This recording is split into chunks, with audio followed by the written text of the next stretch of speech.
തൊടുപുഴയിലെ കൊലപാതകം. ബിജു ഇരയായത് സമാനതകളില്ലാത്ത മർദ്ദനത്തിന്. ക്രൂരതകൾ ചെയ്തത് കൈകൾ കെട്ടിയ ശേഷം. നമസ്കാരം, കൊട്ടാരക്കര മീഡിയയിലേക്ക് സ്വാഗതം. മുൻ ബിസിനസ് പങ്കാളി തൊടുപുഴ ചുങ്കം മുളയിങ്കൽ ബിജു ജോസഫിനെ ദൃശ്യം മോഡലിൽ കൊലപ്പെടുത്തിയ സംഭവത്തിൽ കൂടുതൽ വിവരങ്ങൾ പുറത്ത്. കൊല്ലപ്പെടും മുമ്പ് ബിജു ക്രൂരമർദ്ദനത്തിന് ഇരയായതായി പോലീസ് പറഞ്ഞു. ഇൻക്വസ്റ്റ് നടപടിയിലാണ് ഇക്കാര്യങ്ങൾ വ്യക്തമായത്. ഷൂലേസ് കൊണ്ട് കൈകൾ ബന്ധിപ്പിച്ചിരുന്നു.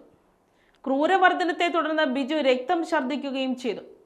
മുഖത്തും തലയിലും മർദ്ദനമേറ്റ പാടുകളുമുണ്ട്. പോസ്റ്റ്മോർട്ടം റിപ്പോർട്ട് കിട്ടിയാലേ കൂടുതൽ കാര്യങ്ങൾ വ്യക്തമാകൂ എന്നാണ് പോലീസ് പറയുന്നത്. പോസ്റ്റ്മോർട്ടം നടപടികളും ഇന്ന് രാവിലെ ആരംഭിക്കും. കേസിൽ അറസ്റ്റിലായ പ്രതികളെയും ഇന്ന് കോടതിയിൽ ഹാജരാക്കും. പ്രതികളെ അറസ്റ്റ് ചെയ്തെങ്കിലും ബിജുവിനെ തട്ടിക്കൊണ്ടുപോകാൻ ഉപയോഗിച്ച വാഹനം പോലീസിന് ഇതുവരെ കണ്ടെത്താൻ കഴിഞ്ഞിട്ടില്ല. പ്രതികൾ കടത്തിക്കൊണ്ടുപോയെന്ന് കരുതുന്ന ബിജുവിന്റെ ഇരുചക്ര വാഹനവും കണ്ടെത്തേണ്ടതുണ്ട്. ഈ തെളിവുകൾക്കായി പോലീസ് പരിശോധന തുടരുകയാണ്. ഇന്നലെയാണ് ബിജു ജോസഫിന്റെ 2 ദിവസം പഴക്കമുള്ള മൃതദേഹം പോലീസ് കണ്ടെടുത്തത്.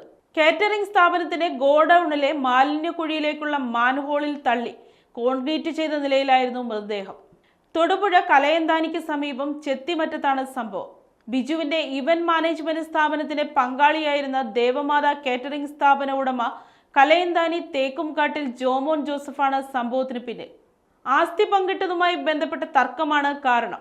ജോമോനെയും കൊട്ടേഷൻ സംഘങ്ങളായ എറണാകുളം ഇടമനക്കാട് പള്ളത്ത് മുഹമ്മദ് അസ്ലം, കണ്ണൂർ ചെറുപുഴ കളരിക്കൽ ജോമിൻ കുര്യൻ എന്നിവരെയും അറസ്റ്റ് ചെയ്തു.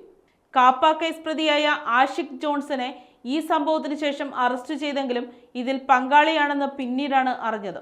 വ്യാഴാഴ്ച പുലർച്ചെ 4:45 രാവിലെ പുറത്തേക്ക് പോയതായിരുന്നു ബിജു. കോലാനിക്ക് സമീപം വെച്ച് ഓംനി വാനിൽ തട്ടിക്കൊണ്ടു പോവുകയായിരുന്നു. വെള്ളിയാഴ്ചയാണ് ബിജുവിനെ കാണാനില്ലെന്ന് ഭാര്യ പരാതി നൽകിയത്.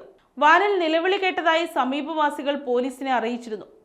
CCTV ദൃശ്യങ്ങൾ പിന്തുടർന്ന് പോലീസ് 20 കിലോമീറ്റർ അകലെയുള്ള കലയന്താനി ചെത്തിമറ്റത്ത് എത്തി. അവിടെയാണ് ജോമോന്റെ ഗോഡൌൺ. ഇവരുടെ തർക്കം അറിയാവുന്നതിനാൽ വെട്ടിമറ്റത്തുള്ള ജോമോന്റെ വീട്ടിലെത്തി.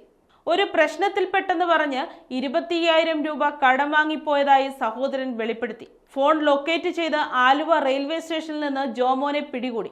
തുടർന്ന് മറ്റു പ്രതികളെയും പിടികൂടുകയായിരുന്നു.